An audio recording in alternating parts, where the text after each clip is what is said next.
இப்போது இந்த முதலாவது வினாவை பார்ப்போம். பாருங்கள்.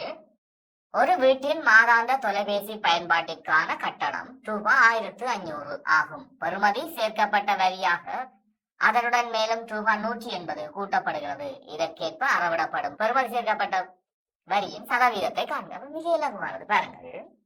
ஒரு வீட்டின் மாதாந்த தொலைபேசி பயன்பாட்டுக்கான அந்த கட்டணம் ரூபாய் 1500. அதனுக்கு பெறுமதி சேர்க்கப்பட்ட வரியாக மேலும் ரூபாய் 180 கூட்டப்படுகிறது.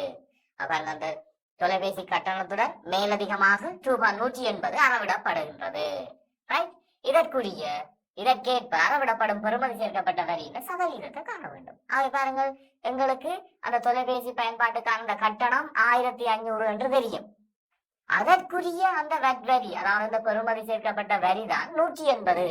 ஆகவே 1500 ரூபாய்க்கு 180 ரூபாய் வரி எனின் சதவீதம் கேட்டபடியா நாங்கள் 100க்கு எவ்வளவு என காணுவோம்.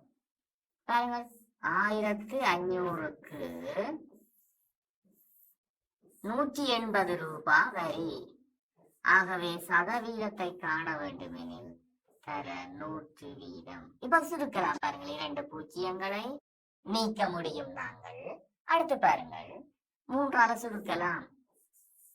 3 5 15 3 18.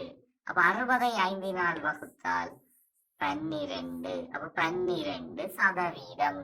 கட்டாயமாக நீங்கள் சதவீதம் என்னும் விடையை நீங்கள் குறித்துக் கொள்ள வேண்டும்.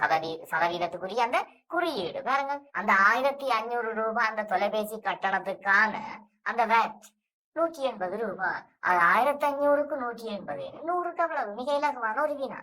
அதை நாங்கள் அதை சுருக்கி 12% என காண முடியும். ஆக இதற்கு 2 புள்ளிகள். பாருங்கள்.